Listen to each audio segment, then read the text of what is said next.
Thank you for joining us today for the session.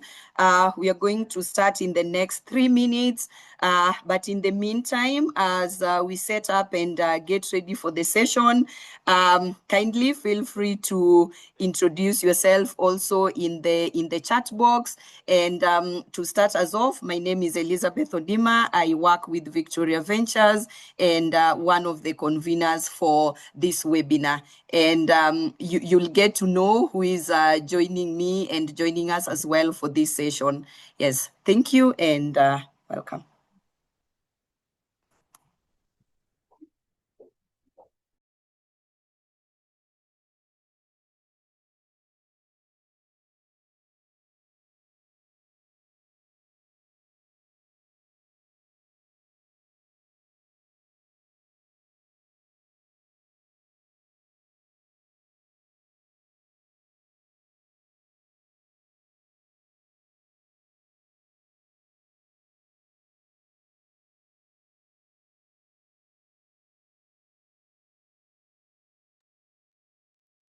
Thank you, Akiumi. I hope I've got the name right.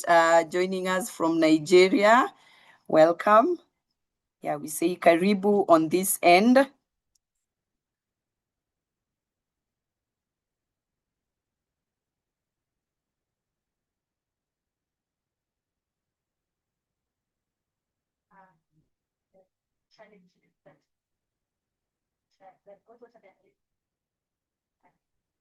Yeah, looking forward to getting to know you also.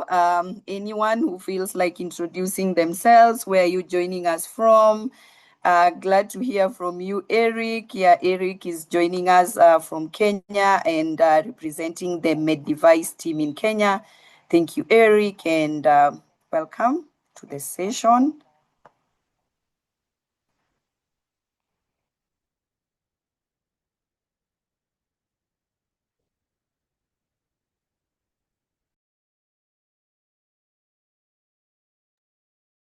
All right, I think at this point, I'll hand it over to Jedida for the next steps and guidance.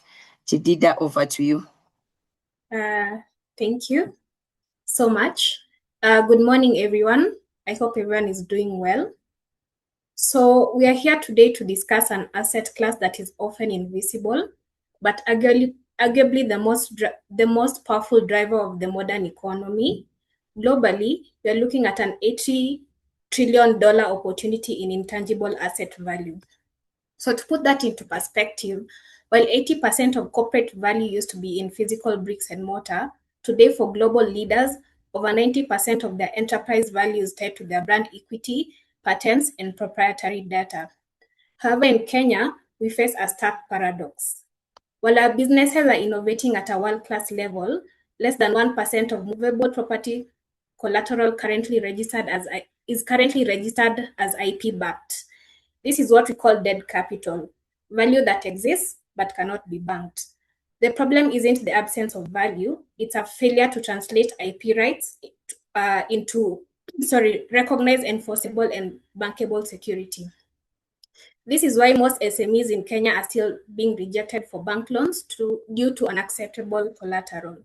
So today our session, Leveraging Intangible Assets, Bridging the Gap Between IP Rights and Bankable Value, is designed to move beyond the theory of protection and into the mechanics of profit. We want to show you how you can turn your trademark certificate or your patent and move it from a legal file to a bank's collateral registry. So setting the stage, we have structured today's conversation into two critical halves. So there's the legal aspect that will be covered by my colleague Brenda. We'll dive into the movable property security rights, which has been a game changer that legally recognizes IP as collateral. So we'll discuss the legal architecture required to make an asset bankable, including the perfection of security rights and the current hurdles in our parallel registry systems.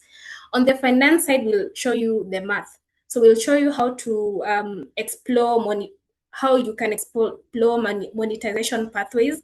That's from licensing and franchising to high-level securitization.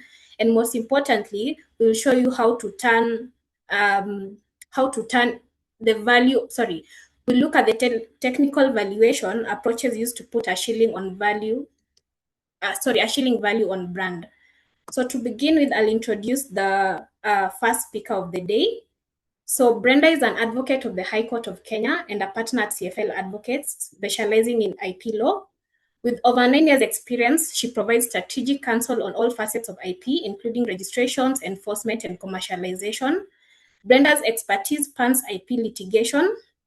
So she handles oppositions, cancellations, infringement suits, domain name suits, as well as IP transactions such as licensing, due diligence, portfolio management, and also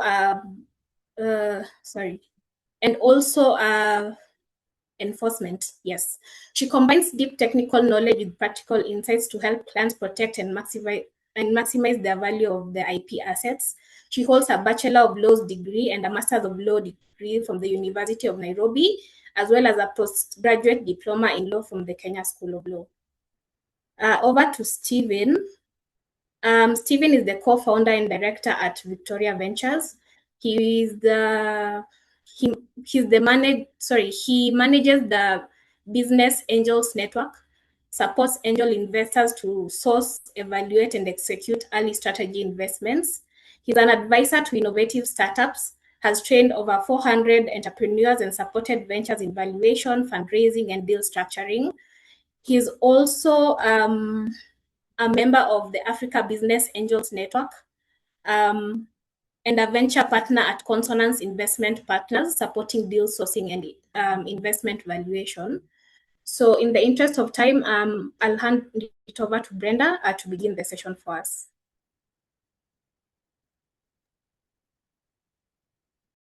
Thank you, Jedida. Good morning, everyone. My name is Brenda, as has been mentioned, and I'm very delighted today to speak on this topic, which is quite dear to me. I can mention here that my master's thesis was based on this, how we can actually use our IP as collateral, how to take the next step from protection to actually commercializing your IP. And this is a topic that is so dear to me, and I am glad to be presenting on it. I'll be sharing my slides. I will speak majorly on the legal aspects of it. And then Stephen will get into the details of the finance and how to actualize the collateralization. Sorry, I'm unable to share my screen. Just give me a minute. Okay. Kindly confirm that you can see my slides. Yes, we can, Brenda. Brenda, we just need you to put maybe on presentation mode, and then we'll be good to go. Yes, there, right? Is that better? Perfect. Okay, yeah. So I said I'll focus mainly on the legal aspects of it, and these are the key areas that I want to touch on. Like where are we currently? How is the law? What does it protect? How can you actually use your IP as security? What other options are there to monetize, just apart from using it as collateral for credit? What are the challenges that we are currently facing? What are other countries doing that we can borrow from to ensure that our system works well? And some recommendations that can actually be put in place.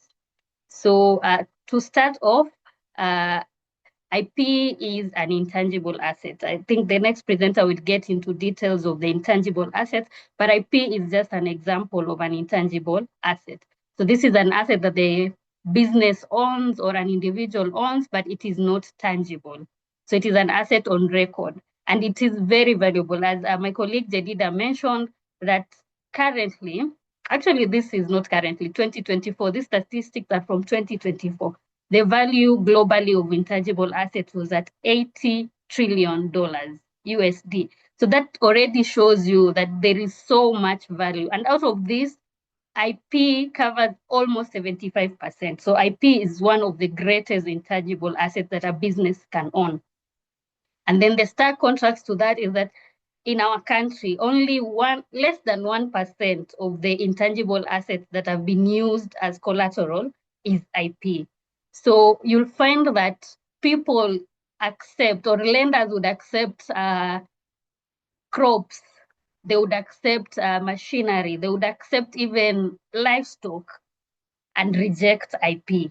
It's just because the value is not really appreciated. So we're hoping from these discussions we can enable the startups, the business owners realize the value and then move beyond realizing that value to actually relying on it to finance their businesses.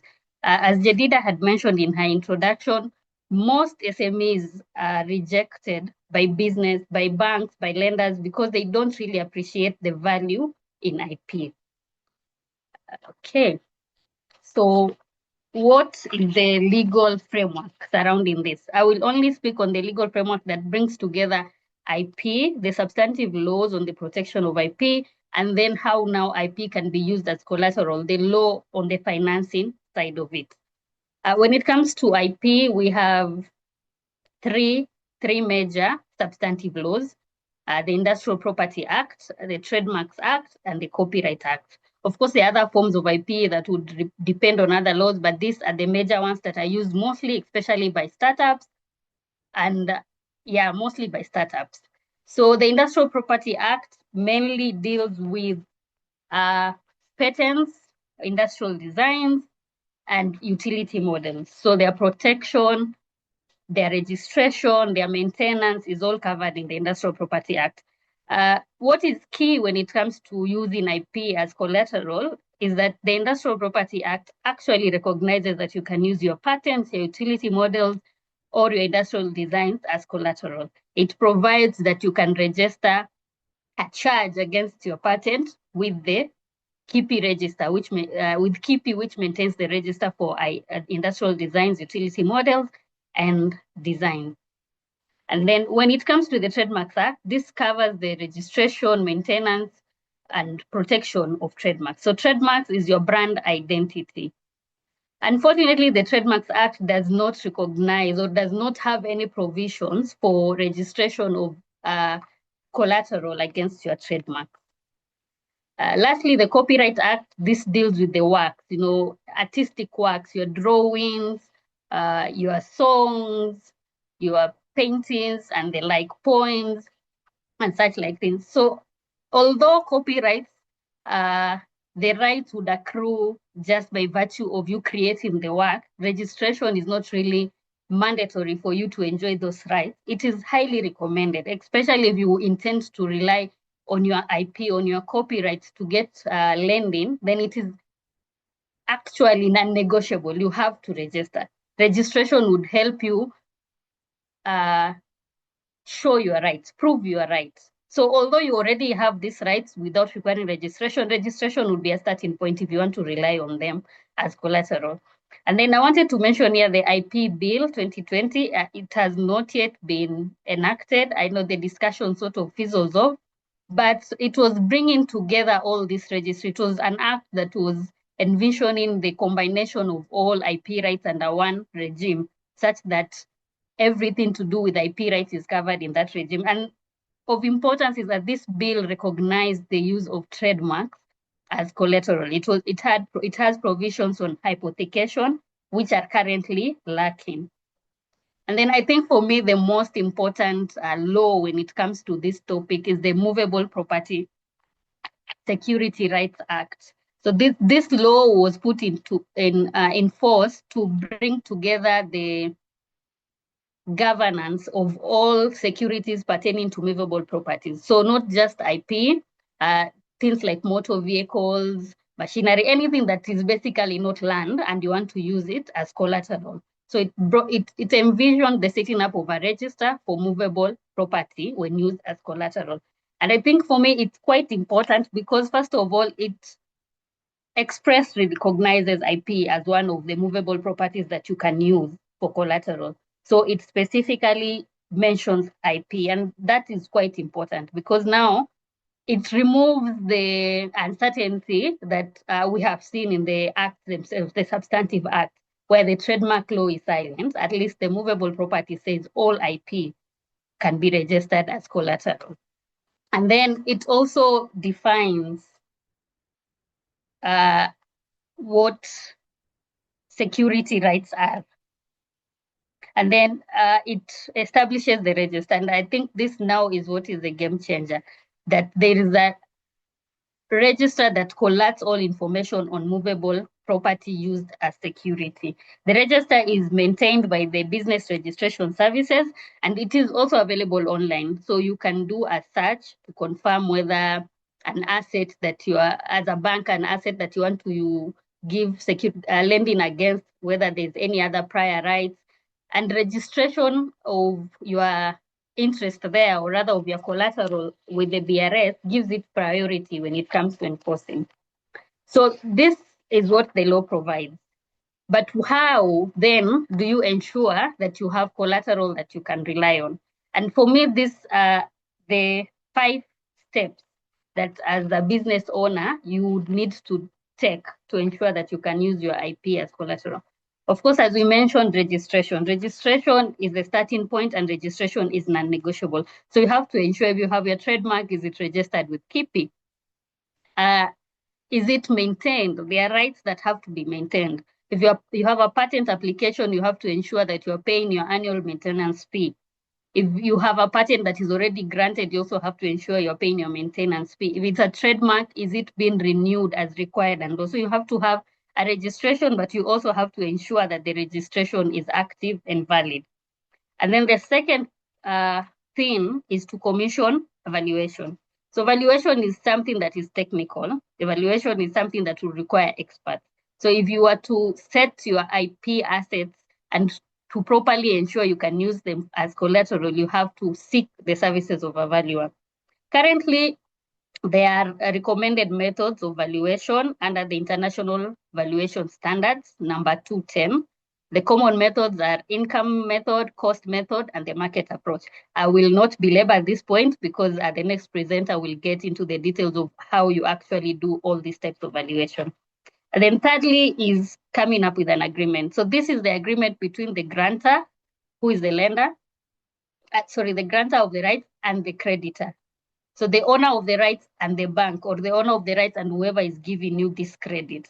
You have to set up an agreement. A written agreement is preferable under the MPSR Act, but oral agreements are still enforceable in Kenya. But to be on the right track, it is proper to have a written agreement where you put the details, what IP is being used as collateral, what are the remedies of the parties, what are the expectations on each side, what are the warranties or guarantees each end is giving, and the likes.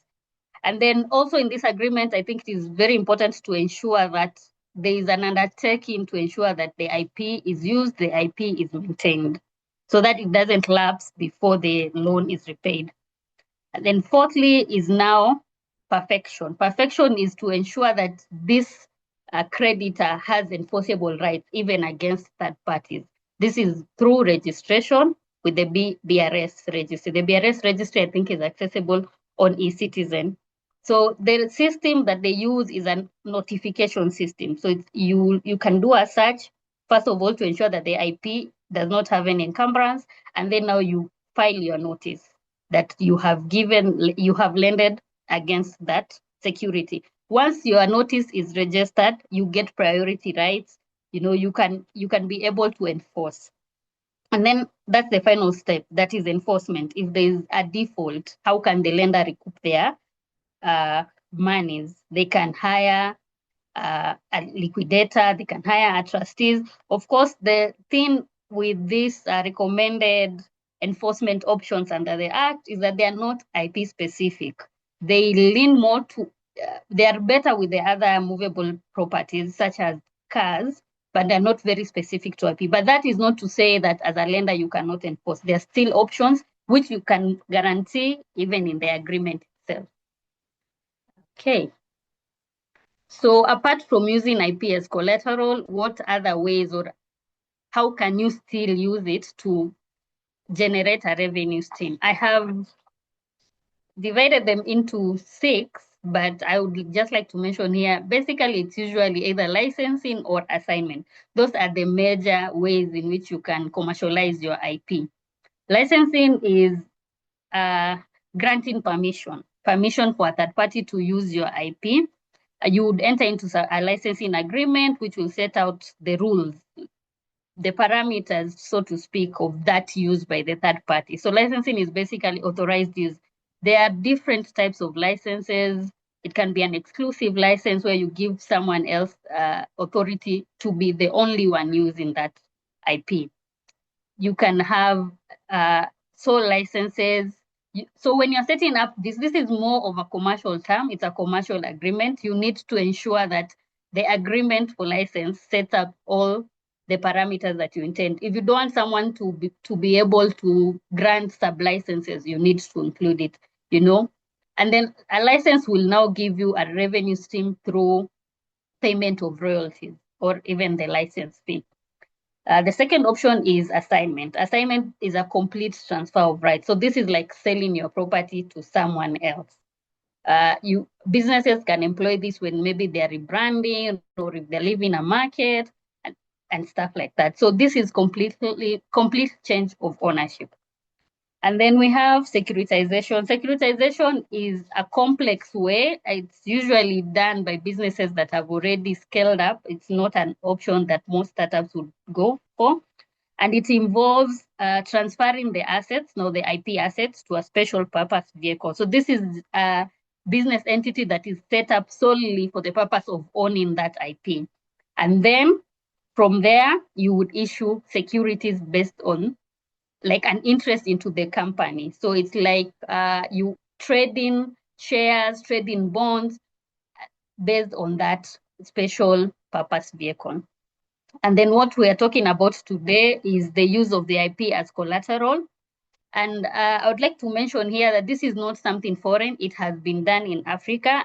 And the Africa Export and Import Bank is a leading case. In 2024, they lent 245 million euros to a television company. And the security for that loan is broadcasting rights. So the television company will acquire exclusive broadcasting rights, say for UEFA, FIFA, and all that.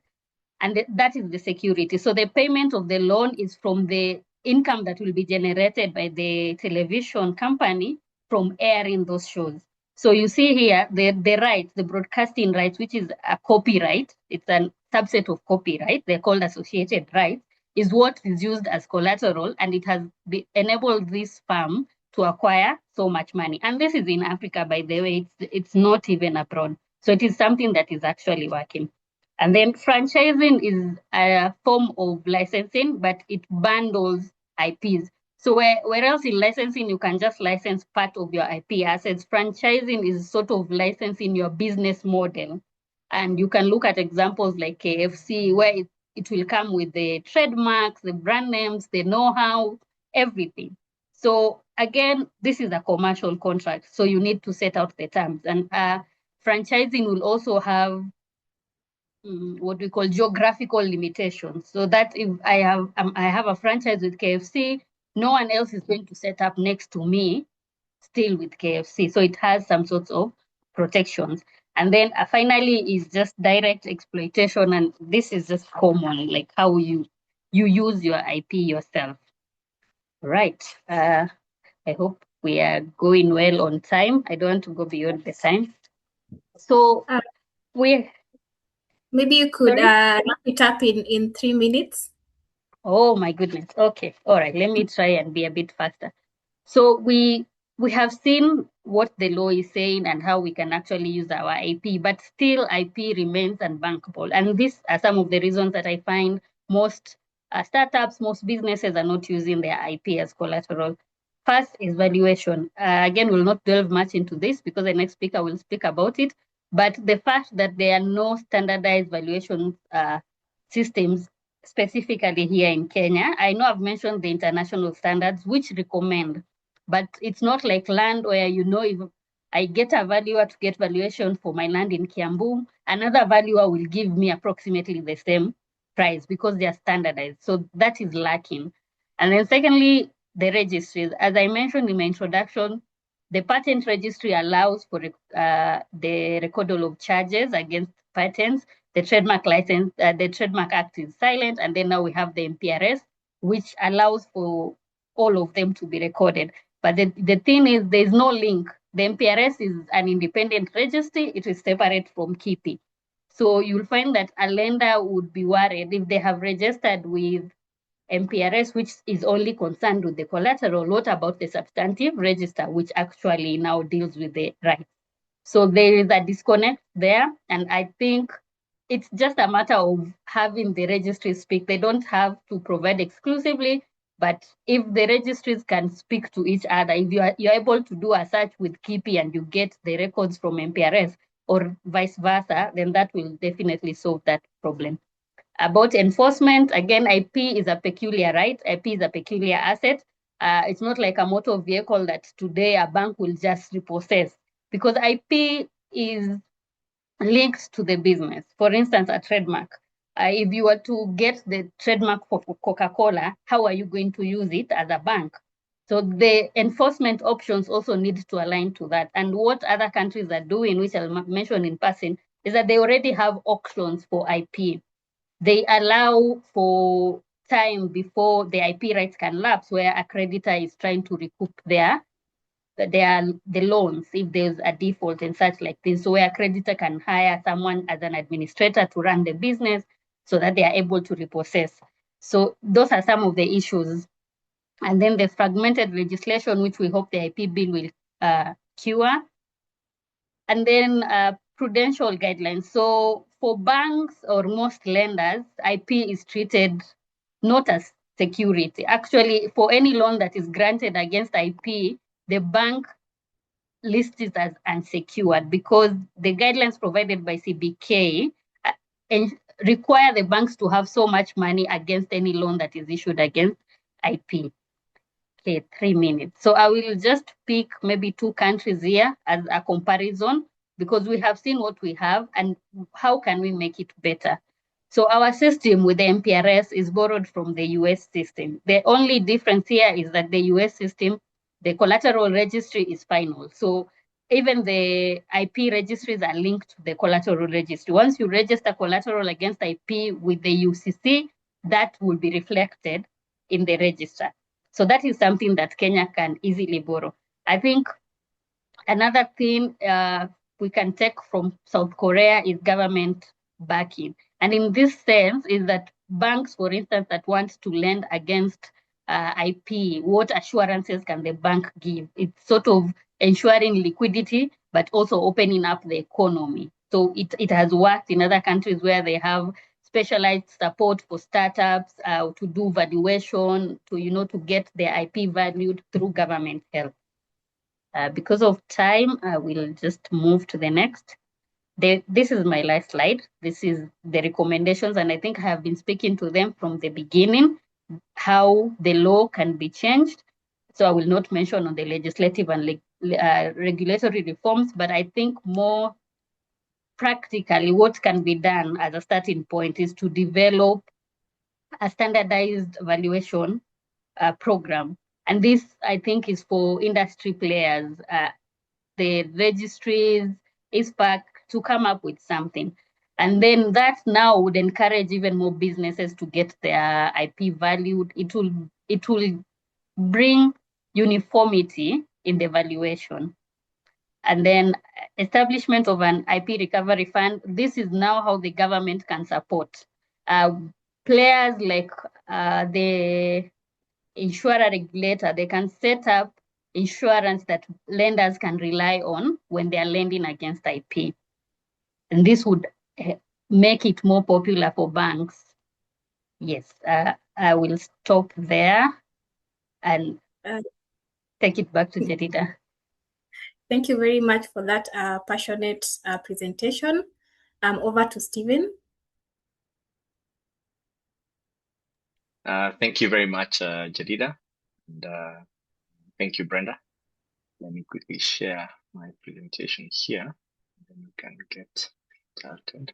Yeah, as Stephen is sharing the screen, just note there are also questions in the chat box. So SG, you can advise if they're addressed now or once you're done.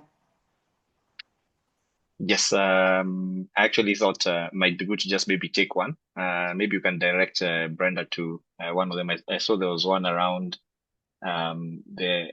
I mean, maybe you can pick one of them, and then I'll pick one around. I saw the one for the banks now that there's no standardized approach to valuation of IP. But maybe I don't know which one you think we should run with first. I think there's one. What is the legal effect of registering a security interest in the collateral registry under Part 3 versus the specialized registers at KIPI? And then in a conflict of priority, which registrations take precedence? Okay, thank you. So the collateral registry would take precedence because that is the registry that was set up specifically for the registration of collateral. So that is why it is highly advised to do your search with the MPRS and to file your notice there. When it comes to the individual registries, as I mentioned, if it is a trademark, you cannot register collateral against it with KIPI because the law currently does not allow it. What some lenders would do is that they would record an assignment. And you see, an assignment is a whole different thing. An assignment is a complete transfer of rights. So you may have your agreements on the side which say that this is just for collateral purposes, but on the record at KIPI, it would show that it is an assignment, which is what some lenders are doing because of that disconnect that is currently in the law. But I would advise, where possible, like for patents, you can do both. You can register with MPRS and then you go still register with KIPI. But for trademarks, that's the loophole, and that is the solution that lenders are going for. So you'd have to agree to assign your rights or issue them as a license. And legally, there are challenges to that because if you license your trademark to a bank and the bank does not use it, that license will not be valid after some time because when or there is a risk. It may not lose validity, but there's a risk. It can be challenged because where there's no use, then there is a risk of invalidation for non-use. But from my research, from my experience, MPRS is the way to go. Okay. Thank you, Brenda. Let me see if I can jump in and take 15 minutes to do a quick presentation. I know the Q&A is probably the most important part of this presentation, at least of this webinar. First of all, welcome to everybody who's been able to join us. Thank you for making time to join us to have this very important conversation. Now, the work that we have between myself and Brenda is the most difficult. I'm sure if you ask Brenda, she would prefer to get a whole day to sort of like speak about her section. And I would also prefer to get a whole day because valuation of IP is one of those topics that you can speak about for even 5 days. When you do standard valuation classes, we do those classes over a 5-day period. And I was given the impossible task of doing valuation in 15 minutes. So let me see if I can do some justice, at least make you understand some of the key concepts around it. And then maybe we can have a Q&A to respond to some of the pertinent issues that you have. And of course, based on the kind of responses and feedback that we get, we are looking to see whether we can have another continuation of this conversation to make sure we keep, covering more and more content around this. I'll start by a quick introduction. This was already done, so I will not speak about myself, but about the two entities that have been mentioned, InVhestia and Viktoria. This is InVhestia Africa. We are a transaction advisory company.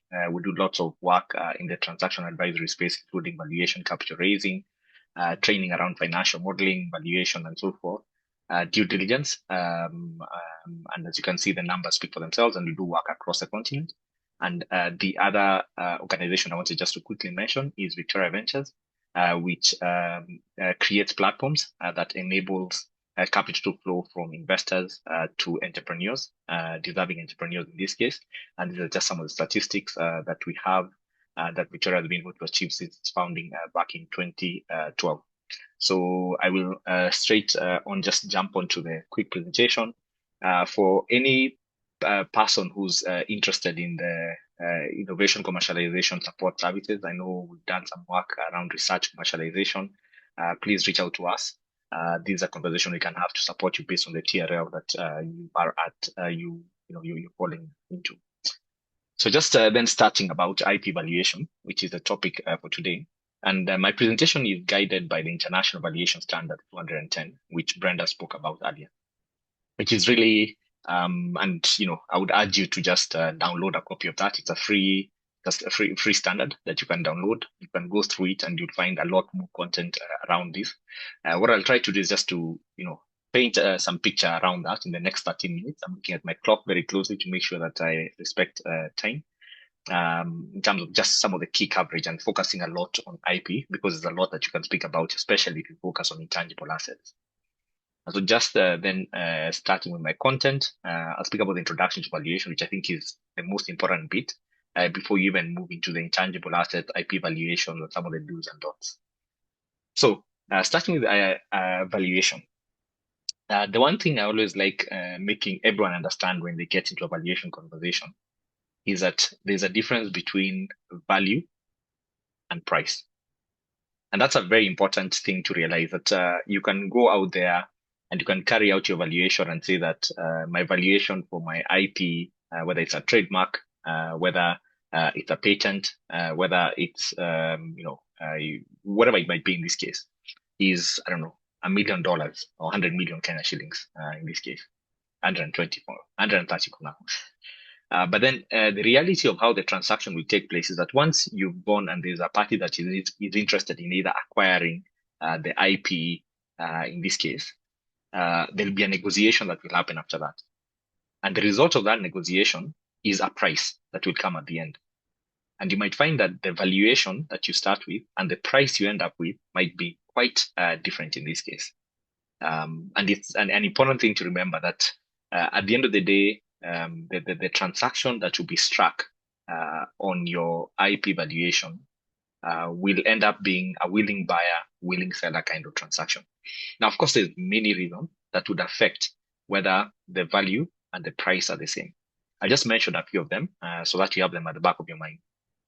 One thing is how much research, how much preparation have you done around the valuation that you've put in front of whoever the acquirer is or the party that you're engaging with. If you have a very good model that you've done a lot of research to find out what have other transactions that have taken place within your same sector, or at least which are similar to your IP in this case, and you have a lot of data to support that, and that's one key factor that would then support to make sure that the price is as close as possible to the valuation. The second thing is, of course, negotiation ability. And I always tell entrepreneurs that, if you look at a typical entrepreneur and ask them how many transactions will they negotiate in their lifetime around a valuation, be it for their business, be it for their IP and so forth. And I always say it's probably 2 or 3, right? 2 or 3. Of course, there are some that negotiate many more and so forth. But then if you look at the party that you're generally engaging with on the other side, you might find that maybe they negotiate many more transactions. Assuming it's, and I know we've seen a number of this kind of transactions, assuming, I don't know, and depending on the sector that you're in this case, maybe if you're in health, assuming it's a big pharma company that's coming to negotiate for a patent that you've been able to file, that you've been developed over a number of years, you might find that there's a whole department that principally just deal with acquisition of patents. And so they do this every single day. And so from that perspective, if you're not very well prepared, if you don't have a good team that is supporting you, you might end up then, finding that the price and the valuation might be very different. Of course, there's other factors that also come into play in this case, where, based on how the market has changed over a period of time, most of the transactions that took place, not in healthcare at least, during the COVID period, there's a bit of a hit where people had there was a bit of uncertainty in terms of what was going to happen subsequently. And so if previously you had a valuation of your business, or patent, etc., of course, very sector dependent, that was whatever the price was, you found out that during COVID, there was a marked discount that came up. So there's many factors that affect that, right? There's also time, right? You may be in this position where you have to really close the transaction within a particular amount of time because you need the funding in this case. Now we always say that the more the time you have in a negotiation, the better it is for you, because you can then take your time to negotiate. You can negotiate with multiple parties. You can say no and look for another party and so forth. However, if the amount of time you have available is very short, then you might be forced to enter into transaction that you do not want to enter into. But then, very important, valuation and price. At the end of the day, we'll do a valuation and say this is a valuation, but the price might be different. Now, something else that's very important, and I think Brenda touched on this, especially around these points of financial institutions and why they find IP to be difficult to run with in this case, and they would apply significant discounts on that, right? If today you went to a bank and you want to take a loan, depending on the kind of asset you bring, there'll be a loan to value ratio that they will give you. So if you went with real cash, they might give you 100%. If you tell them I have a deposit of 100 million, they'll give you 100 million as a loan. If you went with government bond, they might give you 90%. If you went with land, they'll give you 70%. If you went with IP rights, they might give you maybe 50%, even 40%. And the reason why there's a discount is because they're saying that we're not very sure how much we'll be able to realize when we eventually want to value this. I realize I have 8 minutes to go, so let me jump on. Let me continue my presentation. So, that's a very important point that I wanted just to make sure that I mention. So there's different factors that affect what the value is going to be at the end of the day, the worth of anything. And I think I've spoken about a number of them, so let me not spend more time around it. But really speaking about intangible assets, and some of these was covered by Brenda, but just to touch on them very quickly. I think the part I want to just spend some time on is just to mention this idea of, of course, there are things we cannot touch and see, so to say. You can see a trademark, but you can't touch it, so to say. But it gives you a certain competitive advantage. And I like saying if, for instance, Java opens a store, Java is a restaurant in Kenya, opens a store next in a mall that's just been opened, or Art Cafe. It's a well-known brand, and it will attract people. If Carrefour opens a brand, and it's an intangible value in this. It gives a certain competitive advantage. I guess that's the value you're speaking about, that you can argue that this value can be decoupled from the cash flows of the business, and you can sell that separately to someone else. And that's why if they decided, for instance, they want to do a franchise model, if Carrefour say they want to have a franchise model, you'd say, I'm willing to pay for that franchise model because I see value in that trademark they've been able to create, and they've been able to market over a period of time. Why it matters, it can be used, of course, for all these different situations that we spoke about. Now, there's different types of intangible assets, again mentioned, and we are focusing today on patents, right? But there's trademarks, and we spoke about that. There's customer list, where someone can just say, can we buy your customer list, in this case, and you value that, and they just pay for that, and they take that and they run with. Of course, data protection is a big issue nowadays that you have to think about. There's artistic related. I think I saw someone who's in the film sector, copyright and so forth. There's questions that you can be able to ask around that. Contracts, in this case, licenses, royalties, and so forth. So there's all that you can be able to also work with. We won't focus a lot on the patent side, but as I mentioned, we need a whole week just to cover all these. And really, when you're valuing, I would say anything, and now even patents, there are 3 key approaches that you look at. The first key approach is, let me start with the easiest, is the cost approach, which you just basically say, what does it cost to replicate the same thing? So if it's a patent in this case, for, I don't know, a drug that has been developed for, I don't know, a biofertilizer, biopesticide, whatever it is, you could argue that the cost that goes into these is, all the number one, the time for the researchers who've been involved in this, maybe for the last 5 years, for the last 10 years, what salary were they getting paid? Should they have been getting paid in this case? That's a cost to a certain extent. You'd argue there's the cost of any raw materials that were actually used, in this case, in the lab, to be able to, determine what the secret sauce is here. You could argue there's filing fees and so forth. So if you add all those costs, you can be able to say this is the cost it takes, and so that's usually the lowest cost. And then, of course, there's a second part, which is the income approach. And income approach is always a very standard way of valuation, which really just asks a simple question: how much cash can I generate if I acquired whatever security this is? So if it's a patent, the fact that I acquire it, how much revenue can I generate from it? And if you think about it, the revenue in this case could be, if I launch a new product into the market, I will make certain sales, I will have certain costs, I will have certain profits. If I take those profits and say that I'm protected for the next 10 years, so maybe I'm a purchase for 10 years or 20 years, in this case, during those 20 years, how much can I be able to sell into the market? How wide can I reach? And so forth. And so then if we figure out that the figure in this case is 100 million shillings in this case, right? Of course, discounted to today, that value taken into today, then we can say that's the value that someone needs to pay me if they want to acquire the patent for me in this case. Of course, as you can imagine, and I spoke about the variability, the 50% discount in this case, the key question is there's also a risk that, it's especially for a patent, you're starting a new product, you need to launch into the market.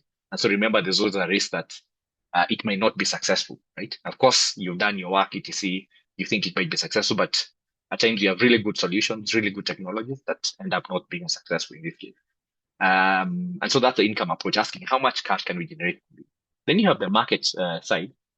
And really, when you're looking at the market side, you're just asking, can we find a similar patent, a similar copyright, a similar trademark that has been sold, right? Now, of course, it's the most difficult method to use, because if I told you what's a similar trademark to Java, you can argue at Cafe. But then if I told you that Java has, I don't know, twice or 3x, 3 times the number of stores that Cafe has, then you'd be like, okay, maybe that doesn't make sense. Maybe it's Cafe Java. And then the other question might be, if Cafe Javas, have they done a transaction, especially just around the trademark that they've put out in this case? And you may say that maybe they haven't. So, it gets very tricky in this case. And that's why then you need the services of a good, advisor who can then be able to, first of all, get the information, the relevant information, but then be able to make it contextual in this case. But the market approach basically just says, can I find something similar of the same scale, or then make a few adjustments to make sure that it gets to where I need it to be? And maybe that's the value that we need to be using. So if, for instance, someone had, paid for the trademark of Cafe Java in a different country, so to say. And they said, I want to start a Cafe Java and I'm willing to pay you guys 50 million shillings. Then if you wanted to buy a similar one for another country, for maybe Java in this case, I'm using a random example, then you'd pay, say, 50 million is a place to start. What adjustments do I need to make? Is the brand stronger? Is it less strong in this case? And then make the adjustments from that perspective. Those are the three key principle methods that you need to then focus on. Now, according to the International Valuation Standard, 210 again, based on the kind of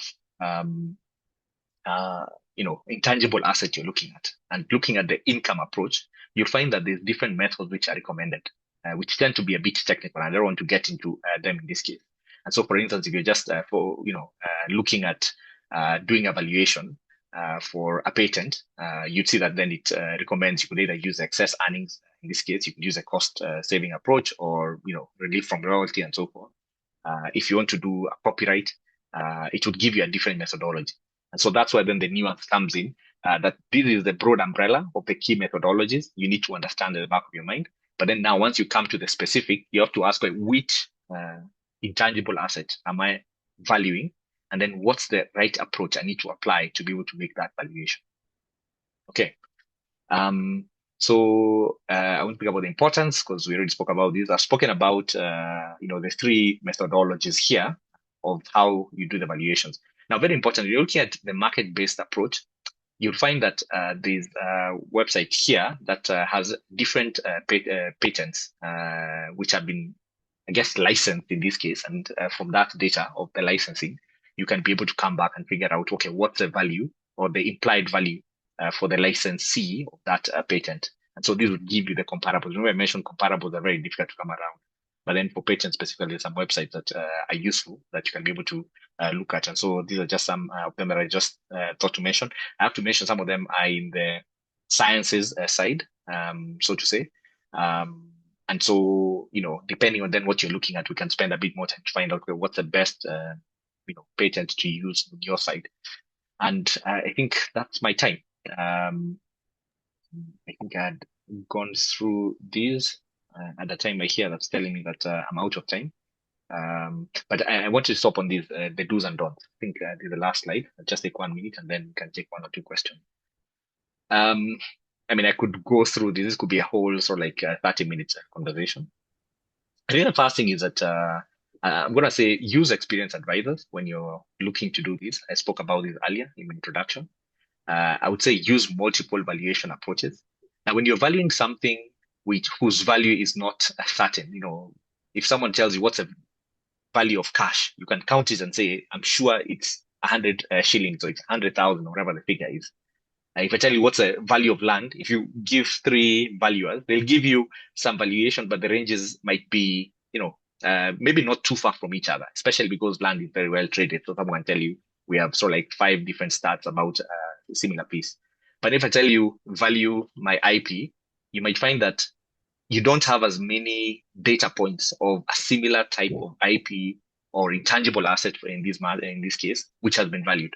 And so the way to cure for that is to use multiple valuation approaches. Take the cost approach and figure out what's the lowest figure this will imply. Take the market approach and figure out where have any multiples, either locally or internationally, I could rely on. Take the income approach and say, how much cash could I generate under different scenarios? Worst case scenario, best case scenario, best case scenario. And then through that, triangulate and figure out what figure shall I then go with and say this evaluation. Of course, also taking into account the negotiation conversation I spoke about. Right? Those are the two things I mentioned on the do's. And then lastly, on the don'ts. I know ChatGPT came to save people's lives, and nowadays people want to go to ChatGPT and tell it do everything. Please don't use AI only. It can give you a number, but it cannot negotiate on your behalf, unfortunately, right? Of course, use it to triangulate to say, okay, this is the valuation report I've gotten from an advisor. This is what we're thinking. Do you have any alternative views? And see what it gives you in this case. I think I would say I would use it from that perspective, not to say that, you know what, I don't need advisors. I have ChatGPT, it's my new advisor, and run with it from that perspective. And of course, as I mentioned, do not skip legal and tax structuring. Right? Do not skip legal and tax structuring. Very important that you engage Brenda, or at least a firm that is very experienced on the IP side, so that they can also support on that legal and structuring side. I'll stop there. It's 11:53. I've gone over by 2 minutes. Let me pass it back to, I don't know whether it's Jadida or it's Elizabeth.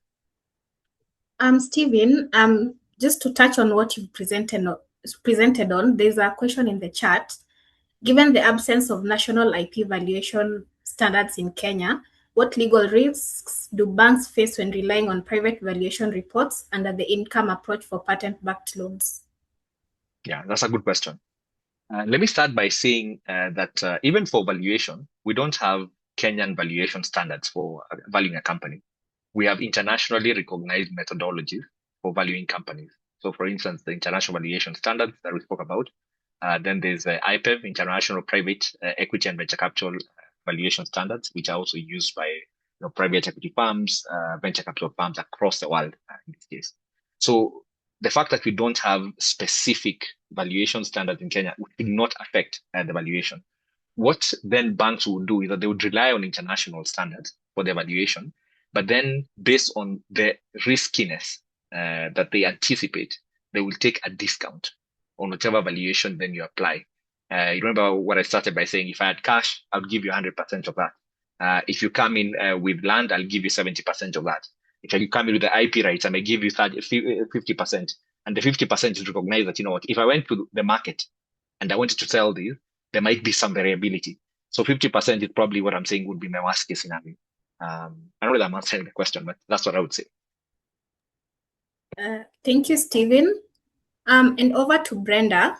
I know you have mentioned that registration might not be necessary, but just practically, let's say I'm a proprietor, I own a business. We can all agree that there's, based on what Stephen has said, there's actual value.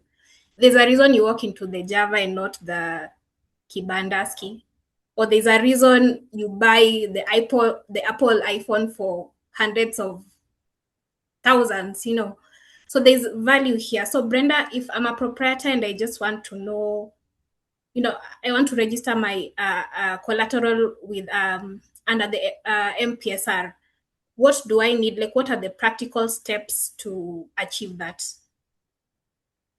Just briefly. Okay, thank you. So I'm not sure whether I understand the question, but as I mentioned, the MPSR register is available online. I think you can link to it through BRS and eCitizen. So for the registry, it's a notification. So once you've already entered into agreement with the lender, you've set up the agreement, the parameters of all that, you'll just be notifying the details that this is the lender, this is the grantor, this is the collateral. So again, registration would assist. For instance, if it's a trademark, you can describe it well, that this is TM number, this, you can attach a certificate as evidence. But since it's just notification, you just need to have your information. If the loan is for a term, you will include details of that term. So there's some prompting, and the system is quite easy to use. Does that answer the question? Yes, it does. Thank you for breaking that down into layman speak. And over to you, Stephen. So one of the questions that you're getting is that how can startups and SMEs determine the true value of the IP assets? I think you've spoken on this and what valuation approaches are commonly used in practice. So I think you've spoken about this, the cost method, the income method, and the market approach. I guess I get you're a very good student. Yes, clearly. So another question is, what should entrepreneurs and financiers look for when conducting due diligence on IP assets and structuring investments around them? Yeah. Just to recap, I know you guys have touched on this. I can mention one or two things, and then maybe Brenda will come in, because I know this is a key thing that you do specifically. But I would say that it's good to ask what derives the value of an entity or a company, whatever it is in this case. And IP is one of the key items. There's, of course, physical assets. There's a client contract you have in place, that you've signed in place, and so forth and so forth. There's several other factors and so forth. And so, it's good for entrepreneurs, and I'm also relating to a question I've just seen down here, to realize that at times the fact that you will not just go to a bank and say, here's my IP, give me this amount of money. The fact that you have IP in your business, and especially if you're utilizing that IP, we should be able to see that competitive advantage I spoke about earlier, right? We spoke about the Java, brand in this case. If you're to value Java and Kibandaski for Jadida, the one she goes to, you'll find that in valuation, there's something we call multiples, right? Multiples is, we say that the value of company is maybe 2 times the sales or 3 times the profit. I'm sure for the people who've been following the Kenya pipeline, IPO, you heard about people talking about multiples, I don't know, 22 times versus whatever times and so forth. So you've had that debate. So you'll find that for a Java, the multiple of its cash flows, in this case, of its profit, you might find that Java is being sold at 12 times. But Kibandaski.com would be sold for maybe 6 times. Right? Even if they have the same amount of revenues, if Kibandaski has 100 million and Java has 100 million, the valuation of Java will be 100 million in terms of revenues times 12, which is 1.2 billion. Kibandaski might be 100 times 600 million. Now you'd ask, what's the differential? Part of that differential is actually that branding power or brand, or the intangible value that they have around their trademark that they've been able to file and what they've been able to market that. Right. So I want to just mention that don't look at as IP also just as a standalone. Of course, there are times that you can sell it as a standalone, but there are times that it's part of your business. It adds much more value to your business if you've built it and you've registered it in this case. But Brenda, the question was due diligence, and I took it to another angle. Yes, I think you've responded quite rightly. And for businesses, what I would encourage is proper recording, because again, ownership of IP should not be in dispute. So if it's an employee who is coming up with these innovations, do your employment contract specifically provide for that automatic assignment? If the innovation was acquired, do you have the proper recordings, not just your contracts, but have you recorded the assignment also with the KP registry?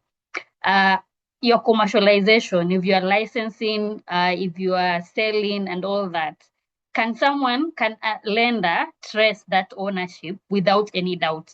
Are you actively enforcing if it's a trademark? Are you in the market surveilling, ensuring that there is no high risk of infringement? Because that is a risk that a lender would consider, and then they would say, this is not sufficient collateral. So it's up to the business to ensure that that value can actually also be seen, as you have mentioned. Thank you very much, Brenda. So to wind down the session, and please, Stephen, Brenda, feel free to interject in case I'm not quite accurate. So just to wind, yes. There's someone who has asked whether there's any lender that is taking IP. I know NCBA have a pilot program. I'm not sure what kind of IP they are currently accepting, but that's a starting point. Yes, sorry, you may proceed. Thank you, Brenda. So just from the legal perspective, what my understanding is, yes, for example, for copyright, which would be your musical works, registration is not mandatory, but when you're going to present this as collateral, then this is something that the bank would look like. So as a proprietor, you need to ensure that your IP is registered, and there are different forms of IP. So there are patents, there are copyrights, again, which would cover music, the trademark. So if you, for example, you have your app has a name. So that would be registered as a trademark at KIPI. The code, I mean, this is subject to debate, and you can debate about it for another hour, but generally it would be registrable as copyright. And if it's unique enough, I don't know whether the KIPI registrar or the examiners are here. If it's novel enough and you can prove an inventive step and you can prove that, I mean, it's industrially applicable, then it can be patented. Yes.